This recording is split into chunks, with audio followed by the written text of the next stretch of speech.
Now, in 2017, 8 researchers at Google Brain published a paper called Attention is All You Need. It introduced the transformer architecture, the single idea every large language model built since, from GPT to Gemini to Sarvam, actually runs on. India has unfortunately never produced a paper like that. Not because from a lack of talent or researchers. India ranks, by the way, second globally in AI research paper volume, right behind China. But on citation influence, the measure of how much the rest of the world's science actually builds on your work, India drops to position number 4, behind the United Kingdom, China, and the United States. Now, only a few days back, Tech Mahindra's Chief Innovation Officer, Nikhil Malhotra, made almost the identical argument publicly that India, and I quote now, is measuring the wrong things, end quote, counting GPUs and models instead of really counting original contributions. Professor Amit Sheth has spent over 4 decades in AI research, mentored more than 55 PhD and postdoctoral students, is now leading labs and companies worldwide, and founded 3 AI startups out of university research. Now, in January of this year, he launched the Indian AI Research Organization, IAIRO, which is of course, after the meeting with the Prime Minister in December of 2023. It's truly an honor to have such an institution and an ocean of knowledge joining me exclusively on Front Page. And we are going to be having a very, deep dive, insightful discussion. Obviously, that tends to happen when you have a professor going ahead and conversing with you. Welcome to Front Page, sir. Truly an honor to have you with us. Thank you very much, Sudhi, and I'm a fan of your program. I look forward to meaningful conversation. Truly, truly grateful, sir, for that. I'd actually like to get off to a start right off the bat. I want us to kind of establish maybe a context, sir, which is IAIRO launched 30th of January 2026 in New Delhi as a Section 8 public-private partnership-based institution under METI, aligned with the India AI mission. Now, for someone hearing this name for the very first time, what does IAIRO actually do day to day? What's it achieved since January? And what specific gaps made you believe that India needed a new institution to spearhead its cause? So when I met Modi ji, and he immediately asked me to give keynote to the Niti Aayog's Chief Secretaries Conference. So all 150, 200 of the top bureaucrats from the country were there. There were 2 things on my mind. The type of AI that India should pursue, that doesn't have to be a copycat of what Western or Chinese organizations are doing. Fair point. And the type of impact that AI can bring to India in a very unique way. Particularly, you'll see that IAIRO is championing what is called a small AI. Right. What I will characterize what's happening with US big models or Chinese big models, that's big AI. And even our initial investment in India has been to support large language models to meet India's diversity and cultural needs. Sarvam or Bharatjan and others have taken up that mantle, and that's required. But there is a lot more of higher importance, both for social and economic development, that can come from a different kind of AI. I'll be happy to describe that further. Please, sir. But so if you think about where the economic value occurs, let me give you a few examples. Suppose I have a chronic health management application along the same line as our India's digital infrastructure. So suppose I have health stack and I have deployed a chronic health management for diabetes at a personalized level. Think about the impact that would have. Oh, yeah. Suppose today India produced 0 new drug last year. And in recent times, in fact. Suppose India starts to develop its own drugs in addition to just playing the volume game. Sure. I mean, there is a lot of history of pharma in India, but we are only into volume, not in value. And there, if there is extensive application of AI for drug discovery, and suppose we were to actually make that happen, that would be a fantastic outcome. Suppose India is developing all these solar plants and wind plants, and suppose we can deploy a small AI model that is on the air gap, that is right on the site of 500 megawatt deployment, and it saves you X percentage in maintenance cost.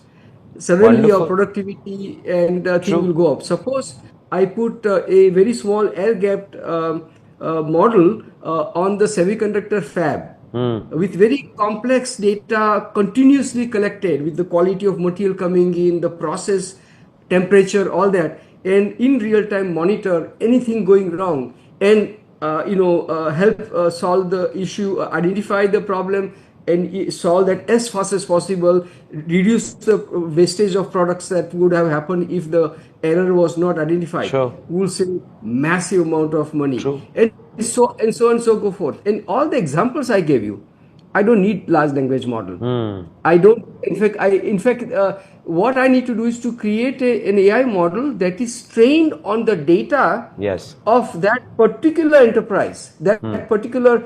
So we need our own and indigenous data and our own knowledge. We also work on next generation of AI model called neuro-symbolic model. So all the models that you currently talk about are neural network based model. Transformer is an architecture in neural network. But by combining the knowledge and data, so there is a saying, data alone is not enough. True. And so we create new kind of models that are very compact.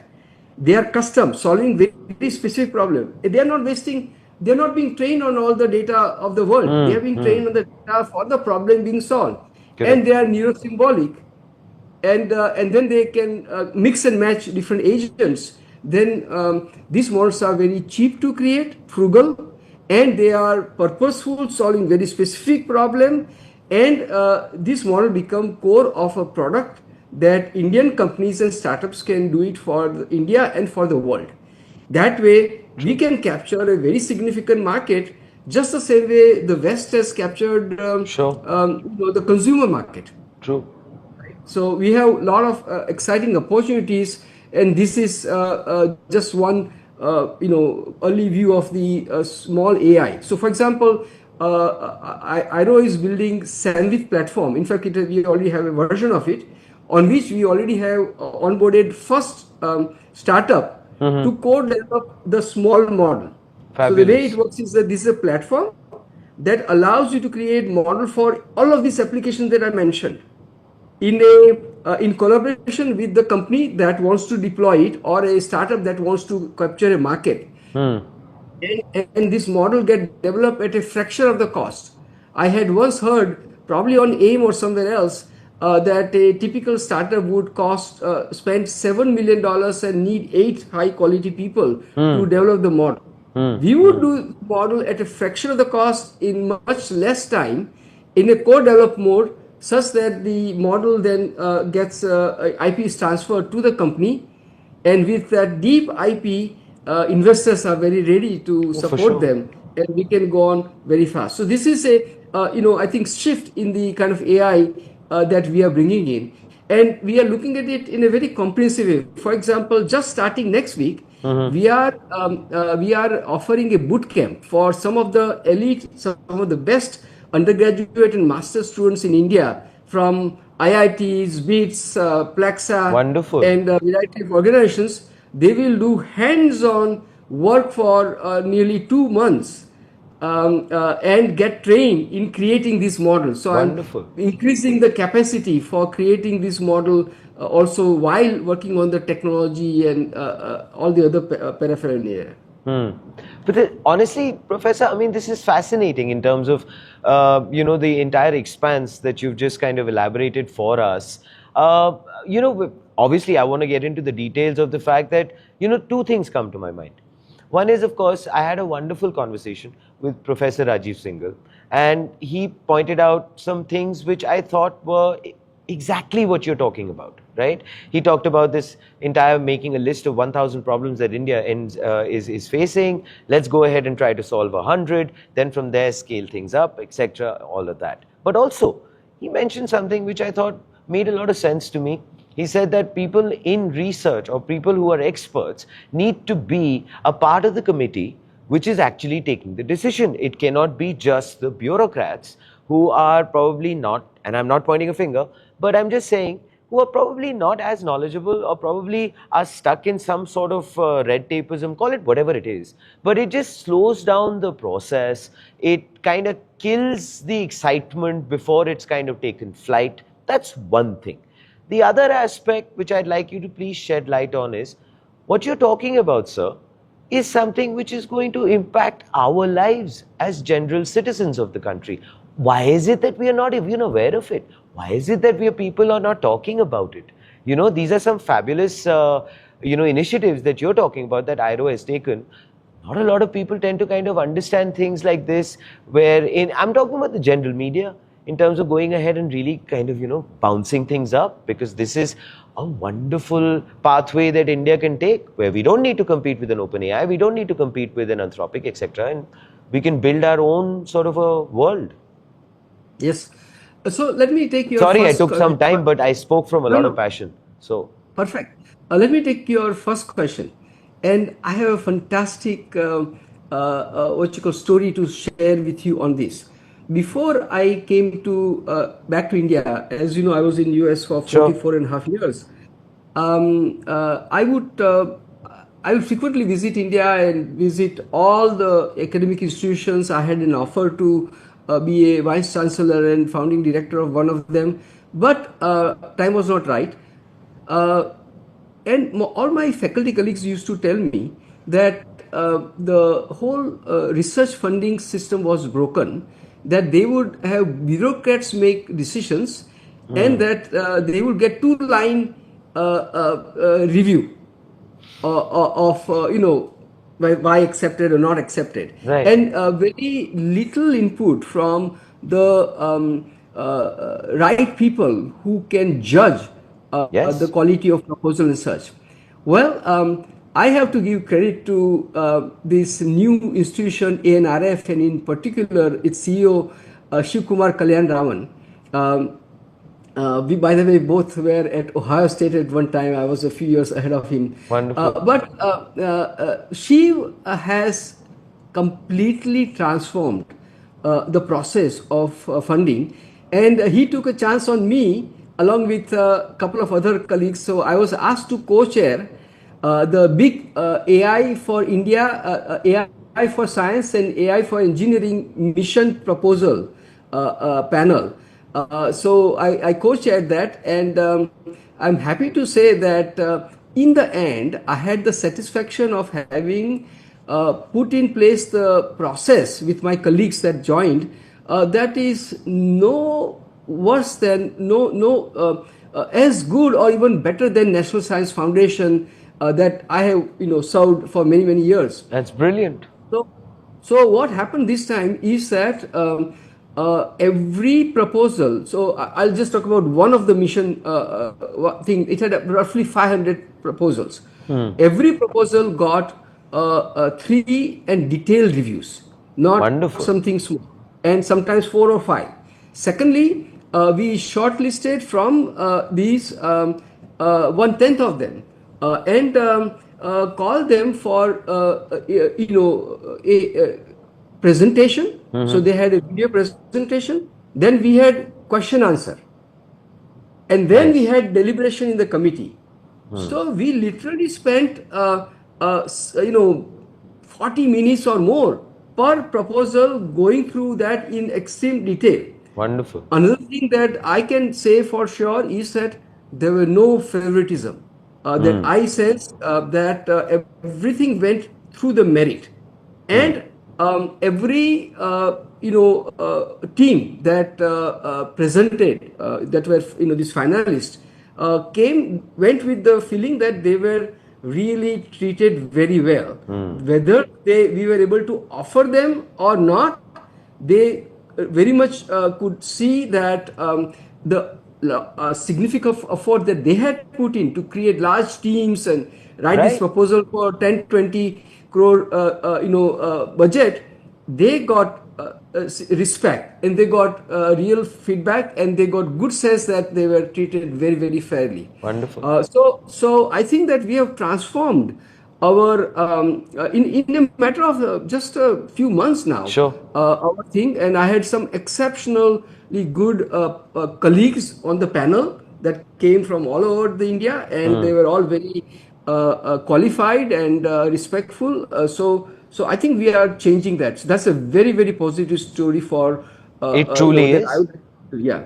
I agree with you, Professor. It truly is. And one thing which for me is extremely fabulous as a takeaway is the fact that I personally feel, and you can correct me if I'm wrong, but somebody who actually puts in their life's work into making a proposal, going through that entire rigmarole, it's a laborious process. The person deserves, according to me, respect, as you mentioned very Yes. correctly. And I think that is something which they then carry back as an emotion. It doesn't deflate them.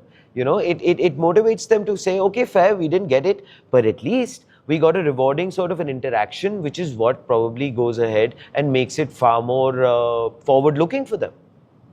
I literally start every conversation whenever I was the chair by thanking them and Wonderful. pointing out the effort that they had put in, and just as an upbeat message.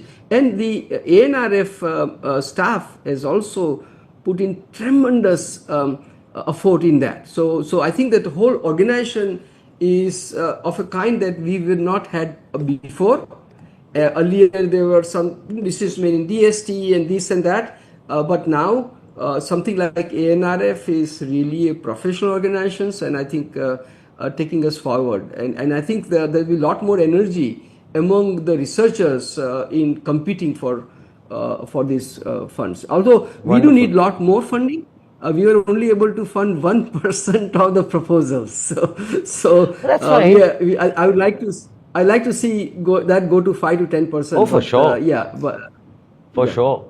And we are rooting for that, Professor. But it's great to know that at least times are changing, as Bob Dylan would say, and the fact that people's mindset is also kind of changing from the point of view of the fact that, "Arey yaar, proposal de diya, pata nahi koi dekhega, nahi dekhega." The old mindset. I'm so glad that that's changing.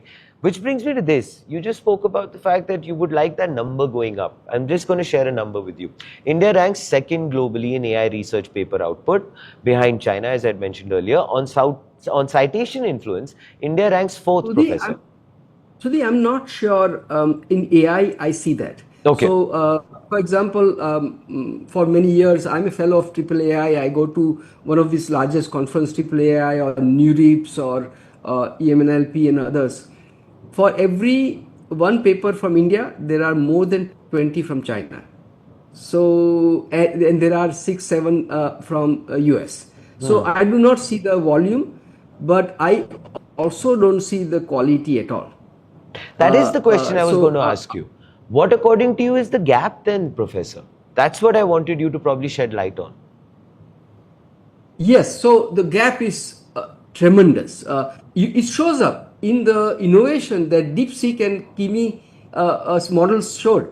Just this recently, Kimi, the company that came up with the Kimi model, is just founded, Millennium, just founded in 2023. Right. Correct. Now, and just a couple of years earlier, DeepSeek, what happened?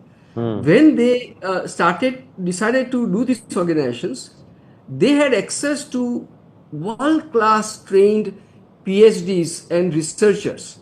So at India AI, Impact Summit, I was on a panel, Right. and I started with this question to about 100 or so people in the audience. How many of you think that if I were the founder or director of DeepSeek, I could get the 200, 250 people that they were able to get, that he was Right. able to get? Right. 3 people raised hand. 2 of them clearly were uninformed, very, very young chaps. So I don't know the third person if he was very well informed or not. But essentially, if I look for that quality of people, I can't get it here. Why? Because 88% of Chinese Right. in our field have gone back to China. True. That number is less than 20% for India. True. Uh, and that we all know about the Chinese scholar program. They took top professors from US and literally gave them $1 million for their labs, and also very decent compensation too. And so I had a dinner with the dean of Tsinghua University, and I saw their resources, and this was a little while ago. And I mean, they were totally intent in developing world-class organization. The facilities I saw at Tsinghua exceeded any university I saw in US or anywhere in the world. So they took the higher education very, very seriously, and they brought in the people. So now coming back to India, Right. we will have to play similar game. See, the times have changed, and the chances that we can get top people coming back to India is much better than ever before. And there are some new programs coming up in India, like Prime Minister's chair professors and some other things that are coming now from ANRF and DST. That is fantastic. Very small, comparatively though, extremely small amount of investment for that, but it has started. That's one good thing. Now, IAIRO promised that about 1/3 of our employees will be coming back from US, and we are changing the game in two different ways. First of all, we are outright hiring some of the top talent. So our first employee after me is a guy who spent 7 years in US and got his master's from University of Texas Austin, Fabulous. who happens to have worked with one of the founding members, Dave Nyogi, who is also been interviewed by AIM. He's a UNESCO chair professor in climate. Right. The fourth person we hired has been in US for 13 years, and he has been at a top level in product management at Amazon. Wonderful. And so he just joined this week itself, and we have some exceptional professors in pipeline that will be joining us later this year. So first of all, that we are doing. There's another very interesting thing that is happening that has never, I think, happened before. IAIRO is positioning such, sovereign AI, serving the nation, and handling very large problems, that we are routinely getting offers from the top Indians in all around the world. This includes two guys at Deep Mind, one person at, and that includes a person who has worked on pre-training of some of the largest AI models, both textual and video. So now, with my employees and my young researchers are having weekly call. Now, so we have access to the world-class talent in doing so. Obviously, for IP purpose and all that, those people will not work on what they will work with their company and such. But nevertheless, we have access to the talent that we need. In India, how many people know pre-training of large models? It will be very, very small number. True. Okay. In the US, that number is about 150. Fabulous. Okay. So similarly, the person who is at Google happens to be a core person in the agentic product. And similarly, a person from IBM happens to be right in the thick of their core models and such, and Amazon and such. True. And we gotten also, in fact, on this Friday, a gentleman from UK is visiting. He wants to contribute. Then from Australia and New Zealand. So right now, I have more offer for consulting and pro bono. Wonderful. Then I have yet employee to get in. So it's a very unique ecosystem where we are making a leveling field. where even if we are getting some of the top talent here, Sure. and B, we have access to the talent that well, they are getting $1 million a year. I'm not going to be able to get all of them here, but they want to give back to the country. And so, So along with those encouraging. 5 professors who are working, continuously with us, we have weekly calls and work together. Their students are coming here and so on and so forth. We have this top-notch engineering talent available that will transform away. So right now, I am not at a lack of availability of top consulting or talent knowledge for what we want to work on. And hence, we are working on some of the very ambitious things like video model generations, video generation models, and many things of that nature. It is wonderful. Professor, then, let me go ahead and further your point. I think Sarvam did something wonderful because you have hit the nail on the head, because I also personally believe that talent is what will make forever the distinguishing mark all the time.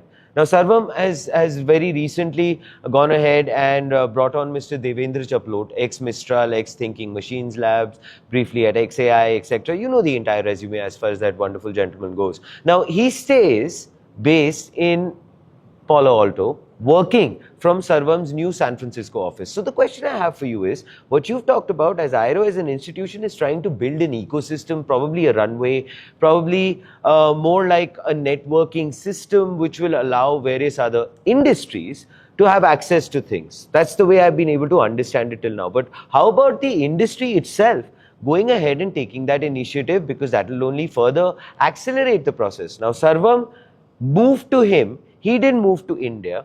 Now, is that a genuine, according to you, reverse brain drain, or the opposite? India importing credibility instead of building the conditions, which I believe is very important, to bring people like him home. What are your thoughts on that? Let me share our model. Fair. And the distinction shall be very clear. So, if you ask me one thing that I'm most proud about, that is my Gurukul. That means I have trained some of the world's best talent until now in US. I'll just give you example. Yesterday was defense of my 41st PhD student. And of course, there are a number of postdocs also. My students have been exceptionally successful, almost always competing with Stanford, CMU, Berkeley, MIT, and so on and so forth. We are not surprised, Professor. We are not surprised. Yeah. But here is a very interesting thing. I came to conclusion about 2 years ago that I think I can create the same Gurukul ecosystem in India. Wonderful. Why? So here is why. What happened is that in the last 3, 4, 5 years, a lot of Indian undergrads who want to do PhDs or do research or build research careers started to come to me. So I noticed that each year my team in the US produce 40 to 60 publications. And I noticed that on more than half of them, on average, there were 2.5 undergraduate students or master students from India as co-authors. Nice. By doing so, these are smart guys. They got into the top places for their whatever. One of my students went had fully funded offer from University of Washington, Southern California, and MIT Media Labs, and she's currently at Media Labs doing fantastic job. So I noticed that the talent is there in India, the desire is there in India. What lacks is the ecosystem. Sure. And that is a very unique ecosystem. So while I was in academia, I was able to create a very comprehensive ecosystem with very strong industry collaborations, for example. As you also introduced, I have myself done startups with research funded by. See, Google was founded by these two chaps whose page rank algorithm was invented as part of NSF funded project. Exactly, right? Right. Now, the same way has happened in my case, where I gotten millions of dollars of funding, and some of them had practical importance. So we developed. My students work on it, and my students and I founded the companies, right? And they were all AI product companies. But one of the very interesting thing I did was, see, I started with industry jobs, and I had commercial products. Then I went to academia, and then I also did the startups. So I Sure. have very eclectic entrepreneur, True. academic, and researcher, mindset. So all my PhD students do 3 or 4 internships at the top places, and because my alumni, are successful, in fact, there's a great network. Many of my students get, recruited for internship by, those alumni and their colleagues, and then once Fair. you are intern, you get offer also for the job. Fair. Now, so the students I produce are very unique. They publish papers on the average 25 to 40 before they graduate. The normal is 3 or 4 papers. Okay, Right. the average citation of my PhD students is more than 500 before they graduate, and 1/3 of them have more than 1,000 Wonderful. citations Wonderful. each. Then all of them would have given multiple tutorials, labs, Sure. other things at conferences. That means they are part of they make a network. That means they get known. And these are given by, jointly with IBM, researcher or employee, Bosch researcher or employee, HP researcher employee. That's where they do internships, and they do this. Then each of them get to train and mentor students. It is not unusual for some of them to mentor 15, 20 students, starting with high school students all the way to their peers. Sure. And then they also do a lot of hands-on work. So they publish, but they actually know how to develop technology and connect with the market. I'll give you a very interesting example. One of my former PhD students has a near unicorn. And Nice. he was from Silicon Valley, and he was on a trip to New York to meet customers. He took off. It's a Gurukul, so he took off the whole day, flew to South Carolina, and spent the whole day with my students. Nice. And all the questions my student had about startups and building the companies and the real world, they get hands-on. They get this from horse's mouth kind of stuff, right? Sure. So we build that kind of ecosystem where there is exceptional interactions with the outside world, not limited to a professor talking to 2 students. Makes sense. Right? And so I would have typically a large group of 25 to 40 students, and they are tiered and they learn from each other. And so that strong ecosystem is what we are bringing here. Well, today, we just started short time ago, and we lost 2-3 months for the funding delays and all that. So in these 3 months, I already have around 15 students. Wonderful. Who are exceptional. They are from IIT Madras, they are from less known place, but as Malcolm Gladwell has noted, a top student from a mediocre place always beats a mediocre student from a top place. Absolutely. So I gathered this unique talent, and now they are in this ecosystem. And in IAIRO, at one place, we have researchers, including academic types. We have, and of course, research assistant, research scholar, pre-docs and postdocs. We have engineers. Nice. We have product managers. Nice. And we have companies being incubated, and they come here all the time, and we do the co-development. And then we have very vast, network of investors. Juhi Bhatnagar, whom I brought in from the very beginning. This is a very unique decision that I am building a research organization, but I brought in Juhi, who has crucial, already sir. become It is crucial. investor. Yeah. Yeah. So she brought in and she developed the startup program, and she in one day she had me meet 10 VCs, including one Fabulous. that flew from Bangalore just for lunch. When I went to Singapore, seven of their top VCs investing in India came up together, and they all want to invest in deep tech AI startups. So when a Wonderful. startup is being incubated here with our pedigree and with our platform, and we stand behind the depth of the IP, I think we can expedite what Modi ji has asked us from prototype to products. Wonderfully put, sir, and thank you so much for such a brilliant insight. And I love the idea of a Gurukul ecosystem. But to, let's say, further that, and like you said, like, you know, to accelerate that as quickly as possible, funding plays a very important role.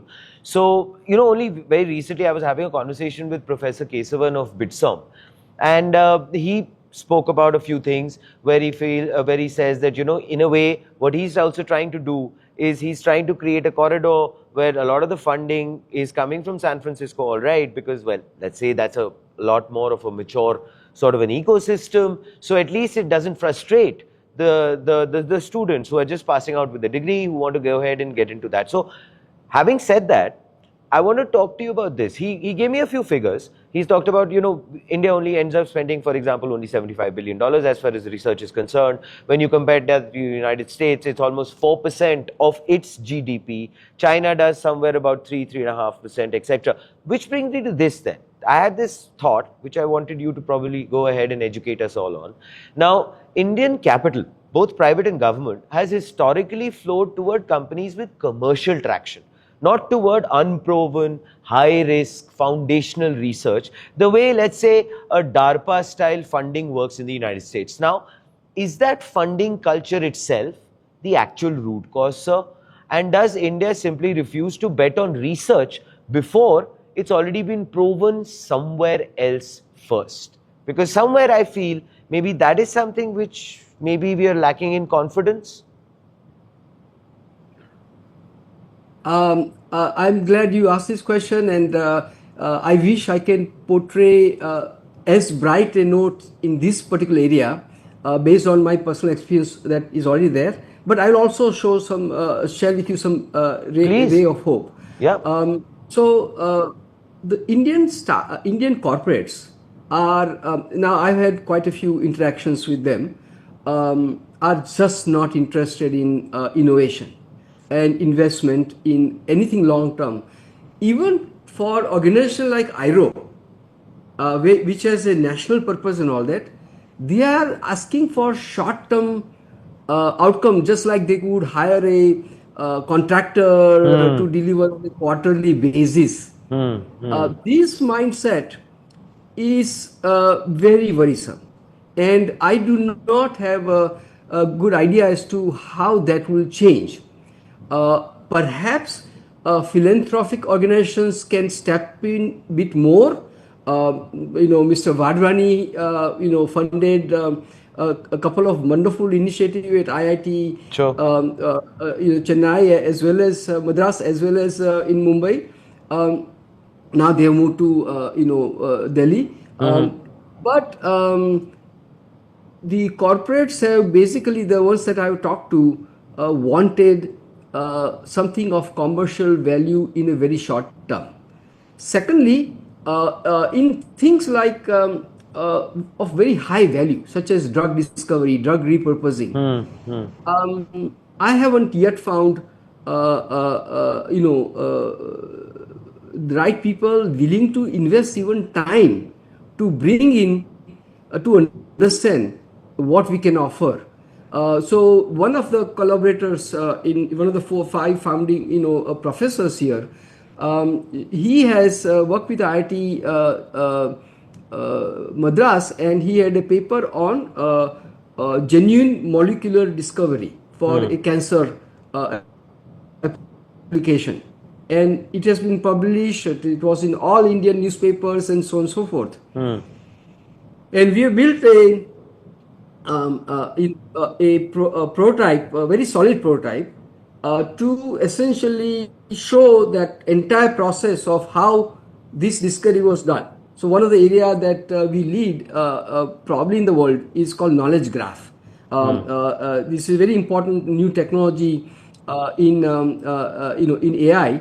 It is incidentally, I was asked to give a keynote on knowledge graph in front of 600 plus people in China, in Chengdu, in 2017. Wonderful. That shows how fast they understood the trend, and they Right. have overtaken US on that particular area and application, which is a core to what I call this neuro-symbolic AI. Anyway, so we have a commercial grade tool for creating this knowledge graph, and how you apply to create this next generation of model, including drug discovery kind of models or drug repurposing model. And I'm having a little bit of a struggle, and the companies want to compete among themselves rather than creating at least common base that then they can customize or so. So, and similarly, I've had several other sectors or industries that I have gone forward. Some of the see, management is very smart, and they are some of them are but again, by and large, here a broad statement would be that they don't want to invest in anything long term, and even in the short term they want they are treating research as something that can for a 6-month deliverable kind of thing, that has to be can't changed. happen. That just can't happen. Now, on the other hand, the improvement in government funding, so that 0.69% and all that, I just saw a post by the former DST secretary, and he said now that we are reaching 0.85%. Okay, that's at least some improvement. Maybe there is some, maybe there is some improvement going on, and this collective thing, with ANRF, DST, India AI mission, I think there is a clear improvement over the last 2-3 years, and I hope that thing continues. What I feel needs to happen is now, for example, where IAIRO needs to go is to reach out to some of the major philanthropic organizations and see, just like Mr. Vadwani invested more, and there have been some investments. For example, Anand Deshpande gave a good amount to his alma mater, IIT, and that more of that needs to happen, and that is happening. BITS Pilani has gotten some funding and on such. But organizations like IAIRO need a lot more infusion, and we can deliver a lot more by bridging. See, one very interesting thing to observe is that we absolutely need top-notch universities. When I had a chance to talk to some policymakers, I gave them the example in 2009 that Google had become $100 billion company in 4 or 5 years after going public. Indian GDP at that time was 1.1 trillion. Right. So wealth creation through knowledge economy can be very fast, very rapid. Oh, I agree. And Silicon Valley kind of thing is, we need to emulate. But in addition to further improving the university system, we need to have more of these independent research organizations. Why?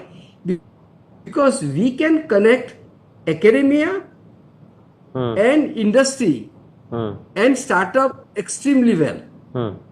We are doing it, and so we now have very, very solid MOUs with IIT Gandhinagar, with BITS Pilani. In fact, the Vice Chancellor of BITS Pilani is visiting us in the next week.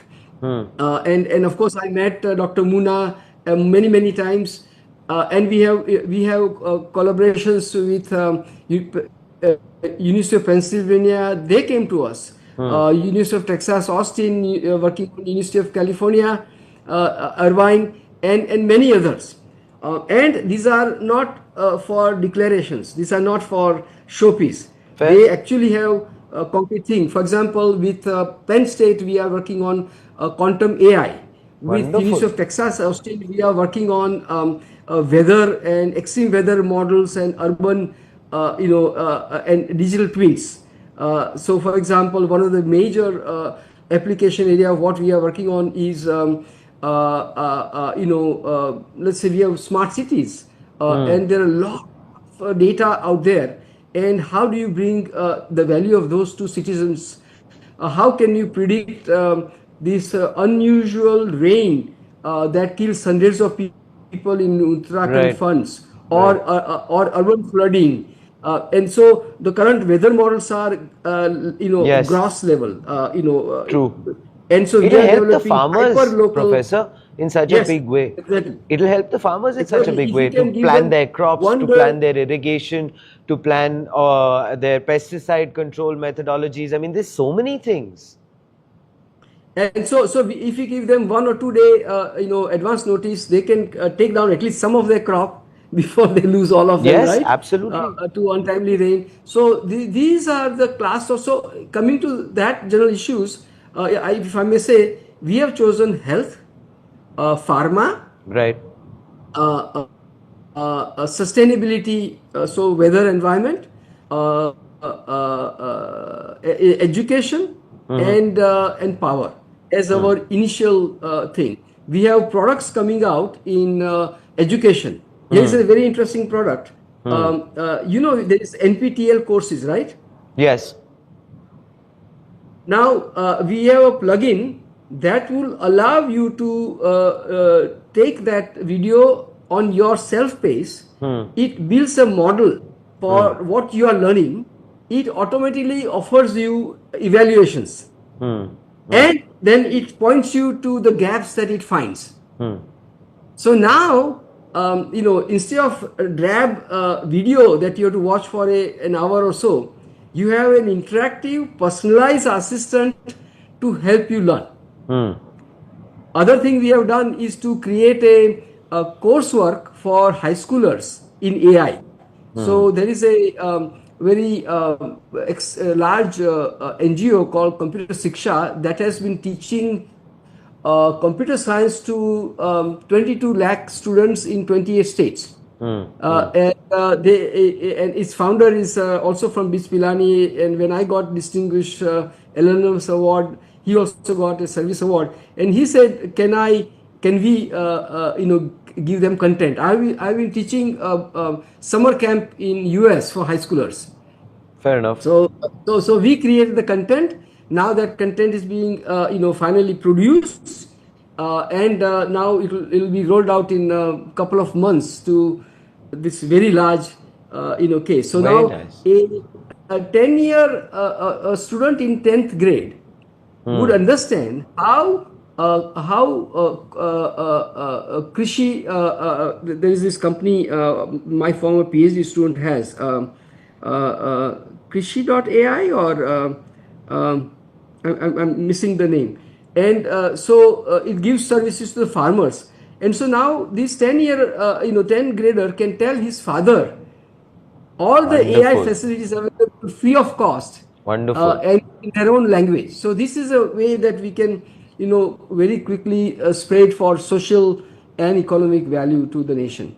As far as this particular understanding and topic is concerned, Professor, thank you so much again for all of your insights. There is, of course, a silver lining that you spoke about when it comes down to the funding aspect of things. There is a slight improvement from probably 0.69% to 0.85%. But I still feel that so much more needs to be done as far as the industry is concerned. Nikhil Malhotra himself, who's the head of innovations at Tech Mahindra, I was having a conversation with him. And at least I loved his honesty. He said, I am at fault myself. I'm not publishing enough in terms of papers, etc. and things like that. So at least, it's good when one of the largest leaders, or one of the most leaders at the forefront, is actually accepting it, which at the end of the day goes ahead and talks about the fact that maybe, just maybe, moving forward, industry might start to kind of see a sense in this entire situation. And I also feel, by the way, Professor, that it's a cultural issue. when it comes down to investing in research and not just constantly looking at very fast turning capital which is moving, etc. I can give you an example of sport. Mirabai Chanu, what a wonderful Olympic athlete, has won medals. And I remember when she got after winning the medal, when she got the grant from the government and she got the money, etc., and a job, she ended up saying, I wish you would have paid me earlier, I might have gotten you the gold. So yes, I agree, it is across the board.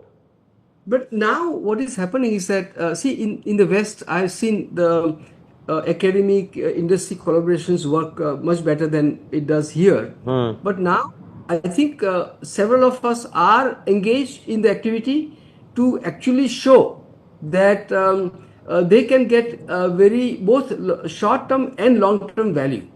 Fair point. The currently, let's say, pharma is acquiring other company at $1 billion valuation, but at a fraction of the cost, the same technology could have been developed by them. Yep. We will like to show that this is doable by organizations like ours. See, what happens is that in the past, the research has been very siloed. True. And hence it is natural that the corporates did not see the value. Plus our startup ecosystem was also not there, and now with the government support and otherwise there is a very robust startup ecosystem. So yes, even if the corporates are lagging, startups are not lagging in taking the knowledge out of research and doing that, right? Fair point. By the way, I forgot, I meant to say Abhay Karandikar, whose post recently talked about 0.85%, yeah. Correct, sir. Fair point. I have to ask you this. Is IAIRO trying to be India's deep mind, one? And is one institution enough? Or does India need several competing ones the way the US and China both do? I know IAIRO is doing wonderful work. But IAIRO is very small, starting very small with very, very modest investment. Think about it. A current 5-year it's at least an initiative, sir. Abhi tak to tha bhi nahi. At least now it's there. No, it's being led by somebody as you. You're creating a Gurukul. But let's say moving forward, do you feel creating an environment is also important where you have a lot more institutions like IAIRO for healthy competition with each other? We need a lot more for sure. IAIRO can't be alone. IAIRO is pioneering one specific model. The model where we have talent creation, sovereign AI technology creation, startup and national applications all in one case. But there are many permutation combination that need to be undertaken. Okay. And I think that there could be research organizations associated but not part of good academic organizations. So that is one possible additional model that we need to have. Other thing we need to have is that corporations need to invest in research organizations. I remember at some time a high official from Infosys had reached out to me when I was in the US, and they were trying to get the research organization. I don't think that it has gone as far as their own expectations were. But now the time is there. Now the time is there where I think that they can see high return on their investment, and they can see the increase in the valuation of the company by having the innovation. So just like any company have a hard asset and a kind of what is called goodwill. Companies' goodwill can be worth a lot, right? Right. I think that some companies, Mahindra is investing a lot more, has done amazing amount of automation. And so there are more of those. They need to create the corporate labs. Now take example of areas like robotics. Correct. They will need to have robotics, embodied AI.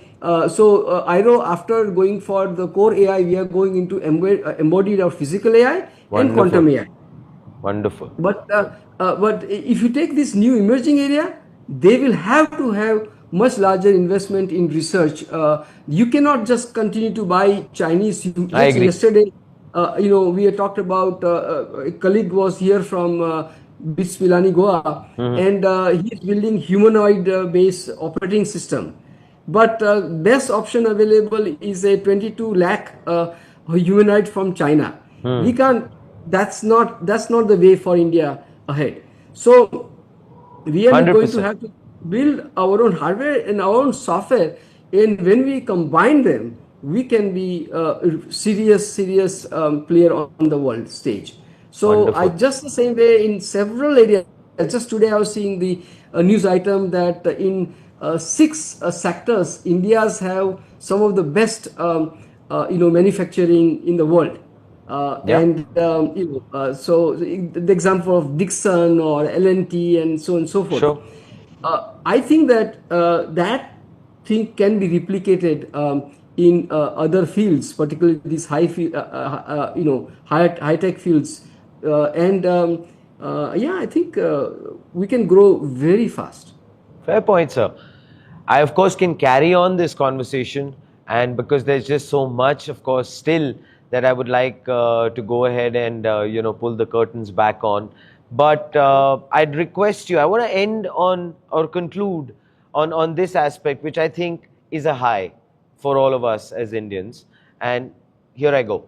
On 18th of July, Skyroot's Vikram 1 became the first privately built Indian rocket to reach orbit, founded by engineers who came out of deep research training at ISRO.